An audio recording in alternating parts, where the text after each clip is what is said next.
مردم عزیز پاکستان سلام علیکم. عزیز پاکستانیو السلام علیکم. روز ولادت حضرت فاطمه زهرا سلام الله علیها، دختر گرانقدر پیامبر اکرم صلی الله علیه و آله و سلم را به شما تبریک عرض می‌کنیم. پیغمبر اعظم صلی الله علیه و آله و سلم کی گرامی قدر دختر حضرت فاطمه زهرا سلام الله علیها که یوم ولادت پر आपको مبارکباد پیش کرتے ہیں.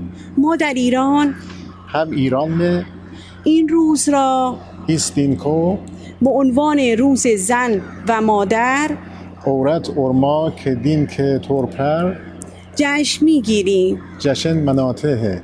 ما می‌خواهیم به این مناسبت हम चाहते हैं इस मौके पर به شما بانوان و مادران پاکستانی आप तमाम पाकिस्तानी माओं और ख़वातीन को روز زن و مادر را औरत और माँ के दिन की تبریک عرض کنیم. मुबारकबाद पेश करें.